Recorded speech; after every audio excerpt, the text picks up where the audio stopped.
BBC Nepali सेवाको साँझ पखबाट सञ्जीव गिरीको नमस्कार। आज कार्यक्रममा प्रमुख प्रतिपक्षी नेकपा एमाले गर्यो स्थानीय तहको निर्वाचनमा 2 साना दलसँग चुनावी तालमेलको सहमति। सत्ता गठबन्धन विरुद्ध एक्लै उभिने बताउँदै आएको उक्त दल तालमेलमा सहमत हुनुको कारणबारे एक एमाले नेता भन्छन्, सूर्य चिन्ह लिएर सूर्यको झण्डा मुनि हामी आउँछौं भन्ने मतदाता होस् या पार्टी होस् या जनता होस्, उसलाई हामीले नआऊ तिनीहरूलाई हाम्रो बन्देज छ भनेर भन्न सक्दैनौँ र हामीले भन्दैनौँ। माओवादी नेता वर्षमन पुनलाई प्रश्न, कांग्रेससँग चुनावी तालमेल त हुने भयो, पार्टी एकीकरणको सम्भावना पनि छ? तात्कालिक रूपले मिलेका कुरालाई तपाईँले यसो गर्नुहुन्छ या तपाईँले राजनीति पनि बुझ्नु भएन, पत्रकारिता पनि बुझ्नु भएन, या माओवादी प्रति व्यक्तिहरूले पूर्वाग्रही हुनुहुन्छ या बीबीसी नै माओवादी प्रति पूर्वाग्रही छ भन्ने मान्नुपर्ने हुन्छ। साप्ताहिक नेपाल सन्दर्भमा उनीसँग कुराकानी र अन्तर्राष्ट्रिय प्रसङ्गमा मरियुपोलमा युक्रेनका 1000 भन्दा बढी सैनिकले आत्मसमर्पण गरेको रुसी दाबी। तर सुरुमा आजका प्रमुख विश्व समाचार। शरद केसीबाट समाचार सुन्नुहोस्। रुसले आफ्ना सेनाको घेराबन्दीमा रहेको युक्रेनी बन्दरगाह शहर मारियुपोलमा 160 जना अधिकृत सहित 1000 भन्दा धेरै युक्रेनी नौसैनिकले आत्मसमर्पण गरेको दावी गरेको छ। रुसी टेलिभिजनहरूले तस्बिरहरू देखाउँदै दोस्रो ठूलो स्टिल उद्योग इलिच आइरन एन्ड स्टिल वर्क्समा रहेका नौसैनिकले आफूलाई रुसी फौज सामु सुम्पिँदै गरेको दृश्य भनेको छ। रुसी रक्षा मन्त्रालयका एक प्रवक्ता इगोर कोन्सेन्कोफले भने, एलसी आइरन फ्याक्ट्री नजिक रुसी फौजको र दोनेत्स्क पिपुल रिपब्लिकका मिलिसियाको सफल आक्रमणको परिणाम आएको छ। तर युक्रेनी राष्ट्रपति भलोदिमिर जेलेन्स्कीका एक उच्च सल्लाहकारले नौसैनिकहरू घेरा तोड्दै एजोफ बटालियनको सम्पर्कमा पुगेको बताए र मारियुपोल अझै रुसी फौजको नियन्त्रण बाहिर रहेको त्यो प्रमाण भएको उल्लेख गरे। नौसैनिकहरूले प्रतिरक्षाको निम्ति प्रयोग गरेको सबैभन्दा ठूलो स्टिल उद्योग अजोभस्टाल क्षेत्रमा लडाईँ जारी रहेको देखिन्छ। विश्लेषकहरूले त्यसमा युक्रेनी फौजले हारेमा मारियुपोल रुसी फौजको पूर्ण नियन्त्रणमा आउने ठानेका छन्। तर मारियुपोलका मेयरले पनि रुसी दावी अस्वीकार गरेका छन्। विश्वको सबैभन्दा ठूलो सुरक्षा समिति the organisation for security and cooperation in Europe OSCE ले युक्रेनमा रुसी फौजले अन्तर्राष्ट्रिय मानवीय कानूनको उल्लङ्घन गरिरहेको स्पष्ट नमूनाहरू फेला परेको बताएको छ। युक्रेनको आग्रहमा गठन गरिएको 3 जना विज्ञहरूको एउटा समितिले आफूले विश्वसनीय प्रमाणहरू फेला पारेको उल्लेख गरेको छ। उसका अनुसार अधिकांश जसो रुस नियन्त्रित क्षेत्रमा हत्या, यातना र अन्य अमानवीय दण्ड भेटिएका हुन्। अपहरण लगायतका अन्य हिंसात्मक कदमहरू मानवता विरुद्धको अपराध हुन सक्ने उसको भनाइ छ। OSCE को प्रतिवेदनले विशेष गरी युद्धबन्दीहरूलाई व्यवहार गर्दा युक्रेनले पनि कानूनको अवज्ञा गरेको देखिएको उल्लेख गर्दै तर रुसी अत्याचार त्योभन्दा निकै ठूलो रहेको औल्याएको छ। तपाई बीबीसी नेपाली सेवाको साँझ पख सुनिरहनु भएको छ। श्रीलङ्काले खाद्यान्न र इन्धन जस्ता अत्यावश्यकीय सामान खरिद गर्न आवश्यक पर्ने रकम पठाउन विदेशमा रहेका आफ्ना नागरिकहरूलाई आग्रह गरेको छ। देश खराब आर्थिक संकटमा परेका बेला त्यस्तो आग्रह गरिएको हो। केन्द्रीय ब्याङ्कका गभर्नर नन्दलाल वीरसिंहले विदेशमा रहेका श्रीलङ्कनहरूले निकै आवश्यक विदेशी मुद्रा पठाएर देशलाई सहयोग गरून् भन्ने आफूले चाहेको बताए। सरकारले विदेशी ऋण भुक्तानी अस्थायी रूपमा रोक्ने घोषणा गरेको भोलिपल्ट उनले त्यस्तो अपील गरेका हुन्। बीबीसीका दक्षिण एसिया सम्पादक अनवर हसन एथिराजन भन्छन्, सरकारले खाद्यान्न, औषधि र इन्धन लगायतका अत्यावश्यकीय वस्तु आयातको भुक्तानी गर्न संघर्ष गरिरहेको छ।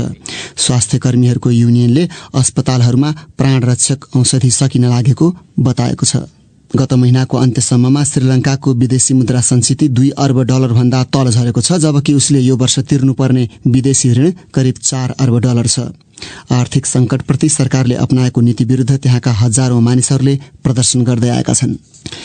लन्डन स्थित एउटा अदालतले ब्रिटिश संसदका एक सदस्यको हत्या गरेका एकजना अभियुक्तलाई आजीवन कारावासको सजाय दिएको छ। लडाकु समूह इस्लामिक स्टेटका अनुयायी ती 26 वर्षीय युवाले गत वर्ष सांसद सर डेभिड एमसको छुरा प्रहार गरी हत्या गरेका थिए। ती युवा अली हर्बी अल अन्य सांसदहरूमाथि आक्रमणको योजना बनाएकोमा पनि दोषी ठहरिएका छन्। सुनवाईका क्रममा अलीले आफ्नो आक्रमणका पीडित सत्ताधारी कन्जर्भेटिभ पार्टीका ती सदस्य सिरियामा ब्रिटिश सेनाको कारबाहीको पक्षमा मतदान गरेकाले मृत्युको निम्ति योग्य भएको बयान दिएका थिए। र पाकिस्तानका अधिकारीहरूले इमरान खान अविश्वास प्रस्ताव मार्फत प्रधानमन्त्रीबाट हटेपछि सेनालाई बदनाम गराउन सामाजिक सञ्जालमा अभियान चलाएको आरोपमा 8 जनालाई पक्राउ गरेका छन्। संघीय अनुसन्धान निकायले बताए अनुसार त्यस प्रकरणलाई लिएर थप छापा मार्ने काम हुँदैछ। पक्राउ गरिएकाहरूको पार्टीसँगको सम्बद्धताबारे केही खुलाइएको छैन। पाकिस्तानमा गत हप्ता प्रधानमन्त्री खान विरुद्ध अविश्वासको प्रस्तावपछि सेनाको आलोचना भइरहेको छ। यो BBC नेपाली सेवा हो।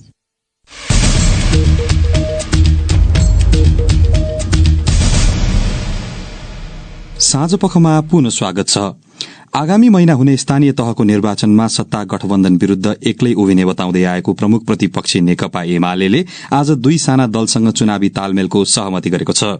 सत्ताधारी गठबन्धनले स्थानीय तह निर्वाचनमा तालमेलका लागि मापदण्ड तय गरेको भोलिपल्ट एमाले कमल थापा नेतृत्वको राप्रपा नेपाल र एकनाथ ढकाल नेतृत्वको नेपाल परिवार दलसँग छुट्टा छुट्टै सहमति गरेको हो। मंगलबार नेपाली कांग्रेस, नेकपा माओवादी केन्द्र, नेकपा एकीकृत समाजवादी, जनता समाजवादी र राष्ट्रिय जनमोर्चा सहभागी सत्ता गठबन्धनले निर्वाचनमा तालमेलका लागि 7 वटा मापदण्ड स्वीकृत गरेका थिए, जसमा सरकारमा सहभागी र समर्थन गरेका 5 दल बाहेक अरूसँग चुनावी तालमेल नगर्ने उल्लेख गरिएको छ। उक्त गठबन्धनसँग एक्लै उभिने बताउँदै आएको एमाले एकाएक चुनावी तालमेलका लागि किन सहमत भयो त? नेकपा एमालेका स्थायी कमिटी सदस्य राजन भट्टराई भन्छन्, होइन, हामीले हाम्रो मूलत एक्लै उठ्ने भन्ने नै हो। हामीले त्यो खालको मतलब चाहिँ राष्ट्रिय रूपमा गठबन्धन त्यस हिसाबको भन्दा होइन, तर अब हाम्रै चिन्ह भएर उठ्छु भनेर कोही राजनीतिक दल सूर्य चिन्ह नै लिएर उठ्छु भनेर आउँछ भने उसलाई हामीले हाम्रो चिन्हमा उठ्नका लागि अनुमति दिएको हो। तर त्यो अब तपाईहरुले पहिला चाहिँ ठाउँ विशेष स्थान विशेष हेरेर मात्रै तालमेल गर्ने भन्ने कुरा थियो। त्यो अहिले पनि कायम हुन्छ, उहाँहरूसित सबैतिर हुन्छ भन्ने कुरो हुँदैन। त्यसमा हाम्रो सहमति नै के हो भनेर भन्दाखेरि जहाँ आवश्यकता हुन्छ त्यहाँको चाहिँ स्थानीय तहले महसुस गर्छ, त्यसका आधारमा आवश्यकता र औचित्यका आधारमै उहाँहरूका उम्मेद्वारहरू रहने हो। उम्मेद्वार रहँदा पनि उहाँहरू सूर्य चिन्हबाटै उठ्नुपर्छ, आफ्नो चिन्ह उहाँहरूले प्रयोग गर्न पाउनु। भनेको आफ्नै पार्टीको चुनाव चिन्ह लिएर हामी आउँछौँ तालमेल गर्छौँ भन्यो भने तपाईँहरूलाई स्वीकार्य हुन्न। त्यो चाहिँ मानिससँग गर्न चाहन्छौँ भने स्वीकार्य हुन्न। जस्तो अब कतिपयले एमालेकै कतिपय नेताहरूले चाहिँ राजनीतिक विचारधारा नै नमिल्ने पार्टीहरूले चाहिँ सत्ता गठबन्धन बनाएर चाहिँ निर्वाचनमा गए भनेर चाहिँ चर्को आलोचना गरेर अवस्था थियो। अहिले जुन पार्टीहरूसँग तपाईँहरूले तालमेल गर्नु भएको छ त्योसँग एमालेको पनि खासै राजनीतिक रूपमा त विचारमा एकमत देखिन्न। इलेक्टोरल एलायन्स राजनीति कहाँ चाहिँ विचार मिल्नेको भएको छ र? विचार मिल्नेहरूको बिचमा त कांग्रेस र माओवादीको विचार मिल्ने हो र? भनेको अब अरूले त्यसो गरे हामीले पनि त्यो भावना जित्नलाई त्यसो गर्दा हुन्छ भन्ने हो तपाईहरुको भन्दा पनि इलेक्सनमा तपाईले चाहिँ अब सूर्य चिन्ह लिएर सूर्यको झण्डा मुनि हामी आउँछौँ भन्ने मतदाता होस् या पार्टी होस् या जनता होस्, उसलाई हामीले नआउ तिनीहरूलाई हाम्रो बन्देज छ भनेर भन्न सक्दैनौँ र हामीले भन्दैनौँ। कतिपयले चाहिँ सत्ता गठबन्धनबाट अलिकति झस्केको हो कि एमाले एक्लै पो भइन्छ कि भनेर यस्तो अवस्थामा पुग्यो भनेर पनि टिप्पणी गरिरहेछन् नि। अहिले त्यो त जनमत जनताको भोलि परिणामले देखाइहाल्छ नि, त्यसमा किन अहिले हामीले हतार दिनु पर्यो र? होइन, त्यस विषयमा मान्छेका टिप्पणी अनेक हुन सक्छन्, तर मूल कुरा के हो भन्दाखेरि जनताको बीचमा नेकपा एमालेको जुन एउटा स्थापित पक्ष छ त्यो कुरालाई ध्यानमा राखेर नै जनआकर्षण पनि बढेको छ र जनआकर्षण सँगसँगै विभिन्न राजनीतिक दलका नेता कार्यकर्ताहरू सूर्य चिन्हमै चुनाव लिन तयार हुनु भएको छ। त्यसलाई हामीले त्यसै रूपमा बुझेका छौँ। अन्य कुन कुन दलसँग चाहिँ कुराकानी भइरहेछ तपाईँहरूको यो चुनावी तालमेलका विषयमा? अहिले त अब उहाँहरूसित सहमति भएको छ, बाँकी अरूका विषयमा अब स्थानीय तहमै कुराकानीहरू विभिन्न ठाउँमा भइरहेका छन्। उनी थिए नेकपा एमालेका स्थायी कमिटी सदस्य राजन भट्टराई। हिजो प्रधानमन्त्री निवास बालुवाटारमा बसेको सत्ता गठबन्धनको बैठकले अघिल्लो निर्वाचनमा गठबन्धनमा सहभागी दलबाट निर्वाचित भएका जनप्रतिनिधि रहेका बाहेक स्थानमा दलको उपस्थिति र प्रभावका आधारमा तालमेल गर्ने निर्णय गरेको थियो। अघिल्लो निर्वाचनमा एमालेबाट विजयी भए पनि पार्टी विभाजनमा एकीकृत समाजवादी रोजेका प्रमुखले नेतृत्व गरेका स्थानीय तहमा एकीकृत समाजवादीलाई नै प्राथमिकता दिने सहमति पनि गठबन्धनमा जुटेको छ। अघिल्लो निर्वाचनमा सहभागी नभएका कारण उक्त दललाई नेकपा एमाले विभाजित भएर बनेको मुख्य शक्तिका रूपमा स्वीकार गर्ने गठबन्धनले निर्णय गरेको छ। स्थानीय तहमा सीट बाँडफाँड गर्दा पालिका र वडामा पाएको मतसँगै उक्त स्थानीय तहमा दलहरूको संगठन र जनसमर्थनको अहिलेको अवस्थालाई पनि ध्यान दिने गठबन्धनमा सहमति भएको बताइएको छ। स्थानीय सरकार पनि भनिने देशभरका 753 स्थानीय तहको नेतृत्व चयनका लागि आगामी वैशाख 30 गते निर्वाचन घोषणा गरिएको छ। अब केही अन्तर्राष्ट्रिय प्रसंग। रूसले युक्रेनी शहर मारिउपोल स्थित 1000 भन्दा धेरै युक्रेनी फौजले आफ्ना सेना समक्ष आत्मसमर्पण गरेको दावी गरेको छ, तर युक्रेनका अधिकारीहरूले उक्त कुरा अस्वीकार गरेका छन्। बीबीसीका विवरणहरूमा आधारित रिपोर्ट सुन्नुहोस् शरद केसीबाट। रूसले भनेको छ आत्मसमर्पण गर्नेहरूमा 160 जना अधिकृत सहित 1000 भन्दा धेरै युक्रेनी नौसैनिक छन्। रुसी रक्षा मन्त्रालयका एक प्रवक्ता इगोर कोन्सेन्कोफले 1026 जना युक्रेनी फौजले स्वेच्छाले हतियार सुम्पिएर आत्मसमर्पण गरेको दावी गरे। रुसी टेलिभिजनले त्यस्तै दावी गर्दै तस्बिरहरू प्रसारण गरेका छन्। तर युक्रेनी राष्ट्रपति भलोदिमिर जेलेन्स्कीका एक उच्च सल्लाहकारले नौसैनिकहरू घेरा तोड्दै अजफ बटालियनको सम्पर्कमा पुगेको बताए र मारियोपोल अझै यथास्थितिमा रहेको विश्वास प्रकट गरे। मारियोपोलका मेयरले तत्काल उक्त शहर नियन्त्रणमा लिइहाल्ने अवस्थामा रुसी फौज नरहेको समेत बताए। नौसैनिकहरूले प्रतिरक्षाको निम्ति प्रयोग गरेको सबैभन्दा ठूलो स्टिल उद्योग अजोवस्टाल क्षेत्रमा लडाईँ जारी रहेको देखिन्छ। विश्लेषकहरूले त्यहाँ युक्रेनी फौजको हार मारियोपोलको भविष्यको निम्ति निर्णायक हुन सक्ने बताएका छन्। क्रिप्टोकरेन्सी समूहका एकजना पूर्व अमेरिकी अनुसन्धानकर्तालाई उत्तर कोरियालाई क्रिप्टोकरेन्सी प्रयोग गरेर अमेरिकी प्रतिबन्धबाट बच्न सहयोग गरेको आरोपमा 5 वर्षभन्दा बढ़ीको जेल सजाय सुनाइएको छ। भर्जिल ग्रिफिथलाई यसअघि पनि अमेरिकी कानून उल्लंघन गर्न षड्यन्त्र गरेकोमा दोषी पाइएको ठहराइएको थियो। बीबीसी विवरणहरूमा आधारित रिपोर्ट सुन्नुहोस् रमा पराजुलीबाट। भर्जिल ग्रिफिथले पहिले गैर नाफामुखी इथरम फाउन्डेशनका लागि काम गरेका थिए। उक्त संस्था क्रिप्टोकरेन्सी इथर प्रविधिमाथि केन्द्रित कम्पनी हो। उनलाई अभियोजनकर्ताहरूले प्रस्ताव गरेको न्यूनतम सजाय मात्रै दिइएको बताइएको छ। उनलाई $1 लाख को जरिवाना पनि तिराइएको छ। यी 39 वर्षीय व्यक्तिलाई अधिकतम $10 लाख सम्मको जरिवाना र 20 वर्ष जेल सजाय प्रस्ताव गरिएको थियो। उनका वकिलले एक विज्ञप्ति जारी गर्दै जेल सजायप्रति निराशा प्रकट गरेका छन्। वकिलको विज्ञप्तिमा उनकै शब्दमा न्यायाधीशले भर्जिलले आफ्ना आगामी दिनहरू उत्पादनमूलक रूपमा अगाडि बढाउने भनेका र उनी प्रतिभाशाली व्यक्ति भएकाले निकै योगदान दिन सक्ने स्वीकार गरेको जनाइएको छ। अमेरिकी न्यायाधिवक्ता डामियन विलियम्सले एक विज्ञप्तिमा न्याय दिलाइएको बताए। सेप्टेम्बरमा ग्रिफिथलाई उत्तर कोरियाको राजधानी प्योङयाङको यात्रा गरेर ब्लकचेन प्रविधिबारे प्रस्तुति दिएकोमा अमेरिकी इन्टरनेशनल इमर्जेन्सी इकोनोमिक पावर्स एक्टको उल्लंघन गर्न षड्यन्त्र गरेकोमा दोषी ठहराइएको थियो। अभियोजनकर्ताहरूका अनुसार क्यालिफोर्निया इन्स्टिट्यूट अफ टेक्नोलोजीबाट पीएचडी गरेका ग्रिफिथलाई अमेरिकी विदेश मन्त्रालयले अनुमति दिन अस्वीकार गरेको भए पनि उनले गत अप्रिल 2019 मा चीन हुँदै उत्तर कोरियाको यात्रा गरेका थिए र प्योङयाङ ब्लकचेन क्रिप्टोकरेन्सी सम्मेलनमा कार्यपत्र प्रस्तुत गरेका थिए। अभियोजनकर्ताहरूका अनुसार सम्मेलनमा ग्रिफिथले भनेका थिए ब्लकचेनको सबभन्दा महत्वपूर्ण विशेषता के हो भने ती खुला छन्। त्यसैले अमेरिका वा संयुक्त राष्ट्रसंघले जे भने पनि डेमोक्रेटिक पिपल्स रिपब्लिक अफ कोरियालाई यसबाट बाहिर राख्न सकिँदैन। सेप्टेम्बरमा अमेरिकी न्याय मन्त्रालयले उसकै शब्दमा ग्रिफिथले प्रतिबन्ध नजरअन्दाज गरेर अमेरिकाको राष्ट्रिय सुरक्षामा आँच आउने काम गरेको बताएको थियो। द इथरम फाउन्डेशनले गिरफ्तार गरिएका बेला ग्रिफिथको उत्तर कोरिया यात्रालाई समर्थन या स्वीकृति नदिएको बताएको थियो। अब पालो श्रोता प्रतिक्रियाको प्रस्तुत गर्दैछन् साथीहरू सृजना श्रेष्ठ र रमा पराजुली। सामाजिक सञ्जाल फेसबुक र ट्विटरमा आज हामीले सत्तारूढ़ गठबन्धनले आगामी स्थानीय तह निर्वाचनमा तालमेलका लागि मापदण्ड तय गर्दै गठबन्धनमा सहभागी भएका बाहेक अरू दलसँग हात नमिलाउने निर्णय गरेको छ। यसबारे तपाईको धारणा के छ भनेर सोधेका थियौं। हामीलाई प्राप्त जवाफमध्ये केहीलाई यहाँ समेटेका छौं। फेसबुकमा अमित कटवालले सत्तारूढ़ गठबन्धनले जस्तोसुकै मापदण्ड तयार पारे पनि यो तालमेल उसका लागि फलामको चिउरा चपाए सरह हुने धारणा व्यक्त गरेका छन्। सामाजिक सञ्जाल ट्विटरमा पदम खप्तडी मगर देश र जनताका विभिन्न मुद्दाहरूमा एकमत हुन नसक्ने तर चुनाव हार्ने डरले विचार र सिद्धान्त एकातिर थन्क्याएर गठबन्धन वा तालमेल गर्ने र चुनावपछि आफ्नै विचार र सिद्धान्तमा फर्कन खोज्दा गठबन्धन बीचमा मतभेद भई राम्रो कार्य गर्न नसक्ने प्रवृत्ति पुरानै रहेकाले यसबाट त्यति ठूलो आशा आफूमा नरहेको उल्लेख गरेका छन्। मित्रबन्धु ढकालले संक्षिप्त प्रतिक्रिया जनाउँदै लेखेका छन्, म मेरो सिद्धान्त र चुनाव चिन्ह बाहेक अन्यत्र भोट दिन्न, नेताहरू जेसुकै गरून्।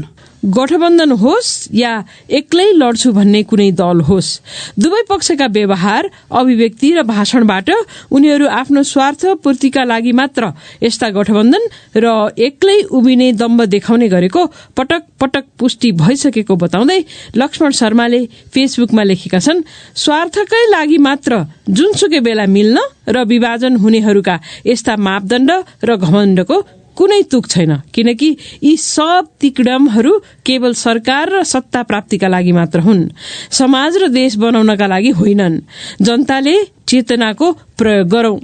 ट्विटरमा सुजन पण्डितले जनताको मत पनि गाविन्छ भन्ने गठबन्धनका दलले सोचेको हुन सक्ने उल्लेख गर्दै लेखेका छन्, जनता पार्टीका समर्थक भए पनि नेताका रैती पक्कै होइनन्, मतदाता स्वतन्त्र छन्, हेरौं परिणाम कस्तो आउँछ। यो गठबन्धनले पालिकाहरूमा रडाको नआओस्, न नीति न सिद्धान्त न लक्ष्य मिल्छ, यस्ता पार्टीहरूको गठबन्धन। फेसबुकमा गणेश बहादुर नाम गरेका प्रयोगकर्ताले धाक भन्दा धक्कु ठूलो, हिँड्ने बेला खुट्टा लुलो भने जस्तै जतिसुकै गठबन्धन मिले पनि नमिले पनि देश र जनताका हितमा काम गर्ने हेक्का लिएर एक्लै चुनावमा जान डराउने यी पार्टी अनि नेताहरूको कसरी भरोसा गर्ने भनेर प्रश्न गरेका छन्। केन्द्रमा शीर्षस्थ नेताहरूले आफ्नो सत्ता टिकाउन र आफ्नालाई जिताउनका लागि गरिएको तालमेलका मापदण्ड स्थानीय तहका नेता कार्यकर्ताले मन नपराएका कारण कार्यान्वयन चुनौतीपूर्ण रहेको ट्विटरमा निरोज अधिकारीले लेखेका छन्। कल्पना पौडेलले फेसबुकमा लेखेकी छन्, चुनावमा गठबन्धन लज्जास्पद हो, एक्लै पार्टीको चुनाव चिन्ह लिएर सबै पार्टीले बढ़ी भन्दा बढ़ी बौद्धिक वर्गलाई उम्मेद्वार बनाउने नीति अवलम्बन गरून्। फेसबुककै प्रयोगकर्ता देवसिंह बोहराले सत्ता, पैसा र पहुँचका लागि जे पनि गर्ने राजनीतिक दलहरूलाई जनताले यसपालिको स्थानीय चुनावमा पाखा लगाउन जरूरी रहेको उल्लेख गरेका छन्। उनले लेखेका छन्, हाम्रालाई होइन राम्रालाई जिताएर देश विकासको सपना कोर्नु आजको आवश्यकता हो। मनोज कुमारको धारणा भने यस्तो छ, यदि गठबन्धन नै हुन्छ भने मुलुकमा बहुदलीय व्यवस्था किन चाहियो? 2 दलीय प्रणाली अपनाए हुन्छ, यसबाट राजनीतिक स्थिरता पनि कायम हुन्छ र मुलुकमा राजनीतिक द्वन्द्व पनि अन्त्य हुन्छ अनि देश विकास हुन्छ। तर सत्ताकै लागि गठबन्धन गर्छन् भने जनतालाई मूर्ख बनाउने बाहेक केही होइन। हामी जनताले यस्ता गठबन्धनलाई तोड्न सिक्नुपर्छ। आज बुधबार प्रस्तुत छ साप्ताहिक नेपाल सन्दर्भ।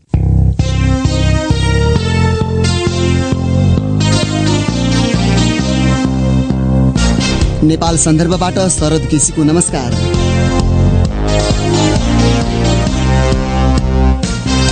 स्थानीय चुनावमा दलहरूबीचको तालमेलले एक खालको बहस निम्त्याइदिएको छ।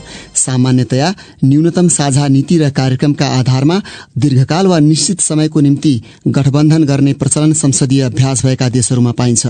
त्यसो गर्दा पनि वैचारिक र सैद्धान्तिक रूपमा निकट दलहरूबीचको तालमेल स्वाभाविक मान्ने गरिन्छ। तर अहिले खास गरी सत्ता पक्ष बीचको तालमेललाई लिएर त्यही भित्र पनि विभिन्न कोणबाट टीका टिप्पणी भइरहेका छन्।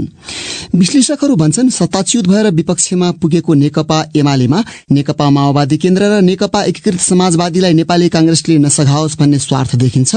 कांग्रेस वाम पार्टी बीचको विभाजन झनै बढाइदिएर लाभ उठाउन चाहन्छ अनि आफूलाई क्षति पुग्न नदिई एमालेलाई खुम्च्याउने स्वार्थले माओवादी केन्द्र र नयाँ जन्मिएको एकीकृत समाजवादी कांग्रेससँग सहकार्यमा पुगेका छन्। त्यस्तो धारणा राख्नेहरू कतिपय नेताको नितान्त निजी र दलीय स्वार्थमा चुनावी तालमेल भएको ठान्छन् र स्पष्ट मार्गचित्र बिनाको चुनावी गठबन्धन कालान्तरमा अस्थिर हुन गई जनमतको अपमान हुने अनि अनैतिक राजनीतिक अभ्यासलाई ठूला दलले समेत अनुमोदन गरेको ठहरिने मान्छन्। यसैबारे साप्ताहिक नेपाल सन्दर्भमा आज हामीले नेकपा माओवादी केन्द्रका नेता वर्षमान पुनसँग कुराकानी गरेका छौं। हामीले सुरुमा उनलाई सोधेका थियौं, सत्ता पक्षको चुनावी सहकार्य कहिलेसम्मको लागि हो? यो हाम्रो सहकार्य खास गरी केपी शर्मा ओलीजीले संविधान भत्काइसकेपछि जनयुद्ध जनआन्दोलनका उपलब्धिहरूमाथि प्रहार गरिसकेपछि यसलाई बचाउनको लागि गरिएको सहकार्य हो। त्यो सहकार्य संविधानले अलि स्थायित्व पाएपछि, व्यवस्था सुदृढ भएपछि र लोकतन्त्र अब सुरक्षित हो भन्ने अवस्थामा पुगेपछि बल्ल हामी आपसमा प्रतिस्पर्धा गर्छौं भनेर गरिएको सहकार्य हो। यसरी हेर्दा हामी अहिले तत्काल स्थानीय तह निर्वाचनमा पनि देशैभरि सहकार्य गरेर जाने निर्णयमा पुगेका छौं। तपाईहरूले दक्षिणपन्थी, बुर्जुवा, सामन्ती, पुँजीवादी जे भन्नुहुन्थ्यो त्यो समाजको त्यो वर्गको नेतृत्व गर्ने पार्टी कांग्रेससँगको सहकार्य त्यसमा लम्बिने नै भयो? कांग्रेस हाम्रो 19 जनआन्दोलनको सहयात्री हो। 12 बुँदे सहमतिको हाम्रो एउटा सहकर्मी रहेको सबैलाई थाहा नै छ। त्यसपछि पनि शान्ति प्रक्रिया र संविधान लेखनसम्म हामी सँगसँगै सहयात्रा गरेको पार्टी हो। यस अर्थमा हाम्रो कैयौं वैचारिक मतभेदहरू छन्, तर चाहिँ हिजो 12 बुँदे सहमतिको जगमा टिकेर गरिएको जनयुद्ध र जनआन्दोलनका योगदानहरू, त्यसबाट स्थापित मूल्य मान्यताहरूमाथि प्रहार भइसकेपछि त्यसलाई बचाउनको लागि हामी अहिले एक भएका छौँ। यो हाम्रो दायित्व हो। त्यस अर्थमा दीर्घकालीन रूपले हाम्रो दृष्टिकोण फरक छन्, कैयौं राजनीतिक मतभेद छन्, तर आजको राजनीति मिलेको छ र आजको राजनीति मिल्नेहरूसँग सहकार्य गर्नु अन्यथा कुरो होइन। तपाईले संविधान भत्काउने प्रयास भन्नुभयो, तर अदालतले ट्र्याकमा ल्याइदिसकेपछि अहिले पनि तपाईले त्यो त्रास चाहिँ किन जनतालाई देखाइराख्नु भएको छ? खास गरी हामीले गठबन्धन बनाइसकेपछि हिजो ओलीजीले भत्काएका संरचनाहरू, राज्यका विभिन्न निकायहरूलाई व्यवस्थित गर्ने, तिनलाई चाहिँ एउटा उच्च मनोबलका साथ काम गर्ने वातावरण बनाउने नै हाम्रो प्राथमिकता रह्यो। तपाईहरुले केपीओलाई त्यस्तो आरोप लगाउनुभयो, राष्ट्र बैंकका गभर्नरमाथिको कु, त्यस्तै राजदूत नियुक्तिको चित्र, राष्ट्रिय सभामा तपाईकै पार्टीबाट भएको सिफारिसलाई लिएर निकै आलोचना भइराखेको छ।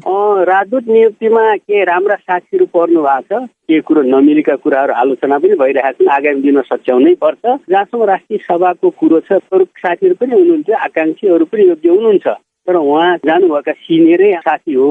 जहाँसम्म गभर्नरको कुरो हो, सरकारले छानबिन समिति गठन गरेको छ र त्यसमा गभर्नरले पनि सहयोग गर्छु भनिसकेका हुनाले समय, सन्दर्भ आदि इत्यादिका बारेमा मैले सार्वजनिक टिप्पणी गरिसकेका हुनाले यसपटक म यसमा खासै बोल्न आवश्यक ठानेको छैन। भयभरको नियुक्तिदेखि लिएर जे सरकारका काम कारबाही छन् त्यसको कसरी तपाईँ बचाउ गर्न सक्नुहुन्छ भने यो छानबिन समिति पनि आफ्नो नातेदार राख्ने, पार्टी सम्बद्ध व्यक्ति राख्ने त्यस्तो पनि हुन्छ भने? छानबिन समितिमा सर्वोच्च अदालतका पूर्व न्यायाधीश राखिएको छ, ऐन अनुसार नै हो। अर्थमन्त्रीको नाता पर्ने भन्ने कुरो त्यत्रो सार्वजनिक रूपमा आइराखेको छ। त्यसमा नाता पर्ने अवस्थामा सम्बन्धित पूर्व न्यायाधीशले हेर्न मिल्ने, त्यहाँ बस्न मिल्ने नमिल्ने उहाँले भन्ने कुरो हो। तर अहिले हामी त सर्वोच्च अदालतको पूर्व न्यायाधीशलाई राखेको कुरो, कुनै नाता गोटालाई खोजेर राखेको होइन। अब मेरो सुझाव त्यो समितिलाई स्वतन्त्रतापूर्वक व्यावसायिक ढङ्गले तथ्यमा आधारित भएर सुझाव दियोस् र हामी सबैले पनि त्यसलाई पर्ख्यौं। तपाईले अहिले केपी शर्मा ओलीको जुन विगतका कदमहरूको आक्रामक रूपमा टिप्पणी गर्नुभयो, त्यसप्रति तपाईकै पार्टीका नेता नामै लिएर भन्दाखेरि अर्थमन्त्री जनार्दन शर्माले त तपाई एमालेसँग चुनावी सहकार्यको पक्षमा हुनुहुन्थ्यो भनेर नै सार्वजनिक रूपमा धारणा राखेका छन्। होइन, हामी अहिले गठबन्धनकै पार्टीहरूमै सहकार्य गर्ने भनेर पार्टीको निर्णय पनि छ, धारणा छ। त्यो नै मेरो पनि धारणा हो। जहाँसम्म एमालेसँग अरूसँग के हुन्छ भन्ने कुरो हो, अब असम्भवै कुरो चाहिँ हामीले ठानेका छैनौँ। विगतमा भएका गल्ती कमजोरी सच्याउने अवस्थामा त्यसलाई चाहिँ रियलाइज गरेर जाने अवस्थामा चाहिँ असम्भव कुरो होइन। तर आजको समयमा गठबन्धन गरेर जाने हाम्रो सोच पनि छैन, त्यो वातावरण पनि छैन। यो पार्टीको धारणा हो, मेरो व्यक्तिगत धारणा पनि यही हो। तपाईको त्यो प्रयास विफल भइसकेपछि नै तपाईले त्यो आक्रोश, त्यो आवेश चाहिँ अर्थमन्त्रीतिर व्यक्त गर्नुभयो भन्ने खालको आशय बुझिन्छ। अर्थमन्त्रीको त खास गरेर गभर्नरलाई जुन निलम्बन गरियो त्यस प्रकरणमा तपाईको अभिव्यक्ति टिप्पणीलाई लिएर उनको त्यो प्रतिक्रिया? होइन होइन होइन, म एउटा अर्थमन्त्री भइसकेका मान्छेले त्यस सम्बन्धमा एउटा व्यावसायिक रूपले टिप्पणी गर्दा अथवा त्यो ठाउँबाट हेर्दा गरेको टिप्पणी हो। अर्थमन्त्रीजीप्रति मेरो पुरा सरासहिता छ, उहाँलाई डिफेन्ड पनि गर्दै आएको छु राम्रो काममा। त्यसैले उहाँ सफल हुनुहोस्, मेरो सरासहिता छ। विवादमा कम आउनुहोस्, सार्वजनिक जिम्मेवारीमा रहेको मान्छे कम बोल्नुपर्ने हुन्छ, जिम्मेवारीपूर्वक सोच्नुपर्ने हुन्छ। त्यसो गर्दा म पनि आफै एक सार्वजनिक व्यक्ति हो। जनार्दनजीले गरेको टिप्पणीमा मेरो कुनै टिप्पणी पनि छैन। तपाईलाई अर्थमन्त्रीको रूपमा काम गर्दै जाँदाखेरि जनार्दन शर्माले शक्ति आर्जन गर्दै जाने भए भोलि पार्टीमा त महासचिवको दौडमा म पछि पर्छु कि जस्तो लागेको छैन? छैन छैन, सरकारमा बस्दा कहिलेकाहीँ अप्ठ्यारो पनि परिन्छ। त्यसो भएर कहिलेकाहीँ सानोतिना गल्तीहरू, सानोतिना चुकले पनि आफ्नो राजनीतिक करियरले पनि सिद्धिनु सक्छ। राम्रो गर्दा राम्रो पनि हुन्छ। त्यसैले सार्वजनिक जिम्मेवारीमा बस्ने चाहिँ धेरै चुनौतीपूर्ण कुरो हो। त्यसो गर्दा चाहिँ मैले चाहिँ कोही साथी कहाँ गयो पछि परिन्छ कि भन्ने सोचेको थिएँ। किन म विगतमा आफै अर्थमन्त्री भइसकेको छु। देशको चाहिँ अर्थतन्त्रको जिम्मा लिएर मैले सफलतापूर्वक नै अप्ठ्यारो अवस्था चाहिँ सञ्चालन गरेको, विवादमा नआएर काम गरेको मेरो आफ्नो अनुभव छ। त्यसै गरी ओलीजी जस्तो एकदम टफ मान्छेसँग, अप्ठ्यारो मान्छेसँग पनि मैले सिँचाइ मन्त्रालयमा काम गरेको छु। मेरो सबै प्रकारका नेतृत्वसँग काम गर्ने, सबै परिस्थितिमा काम गरेको मलाई पनि अनुभव छ। त्यसैले सरकार के हो, मन्त्री के हो, कति गर्न सकिन्छ मलाई थाहा छ। त्यहाँ रहनु भएको साथीले जिम्मेवारी कुरो काम गर्नु मेरो शुभेच्छा छ, शुभकामना छ सरकारमा रहने सबै साथीहरूलाई। तर तपाईँले यही मौका हो यो अप्ठ्यारो परे बेलामा गभर्नर प्रकरणमै अचेट्न सकिन्छ कि भनेर सार्वजनिक टिप्पणी गर्नुभयो भन्ने खालको पनि बुझाइ पाइँदो रहेछ तपाईँको पार्टीभित्र। प्रधानमन्त्री र अर्थमन्त्रीले नै भित्रको कुरो जान्नुभएको होला, त्यसैले उहाँहरूको विषय हो।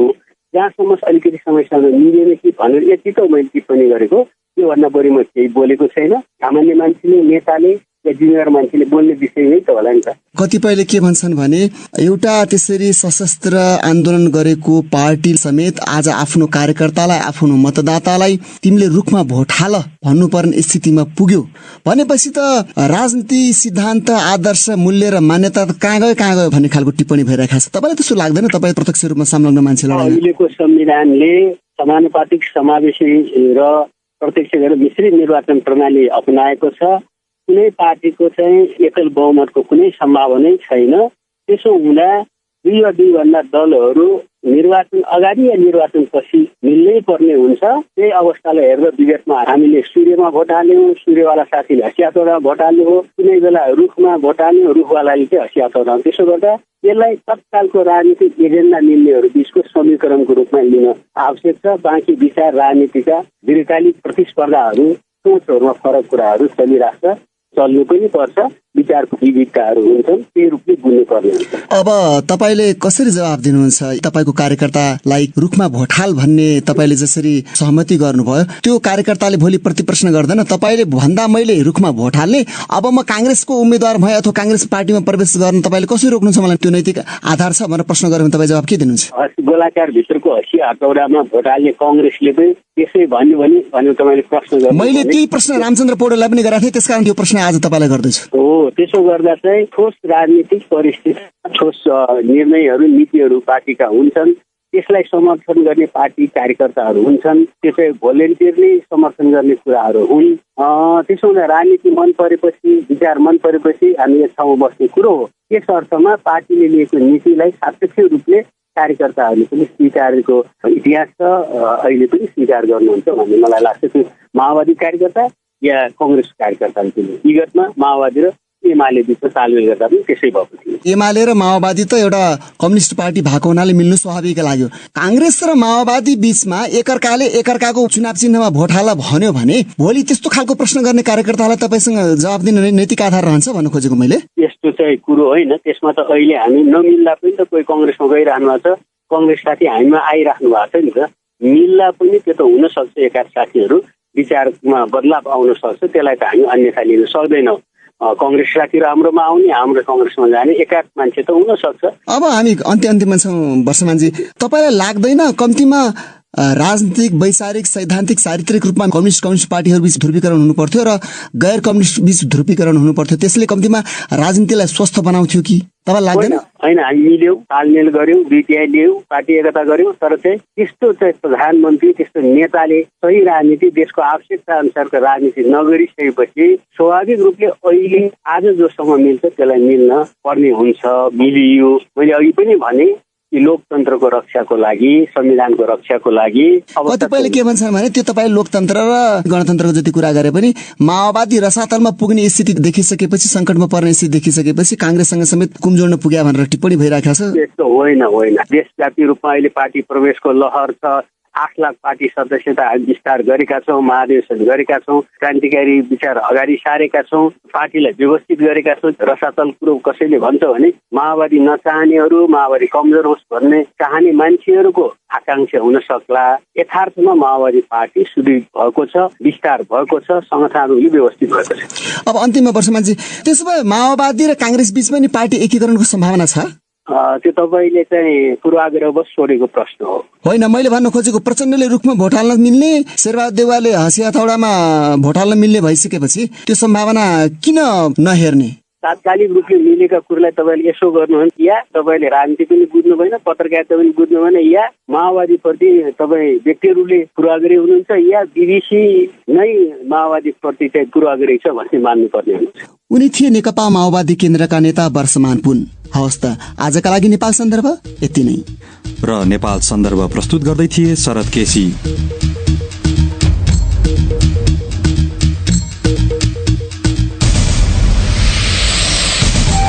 यसका साथै बीबीसी नेपाली सेवाको साँझ पख यही सकिन्छ। भोलि बिहान 7:15 बजेसम्मका लागि हामी सबैलाई बिदा दिनुहोस्। नमस्कार।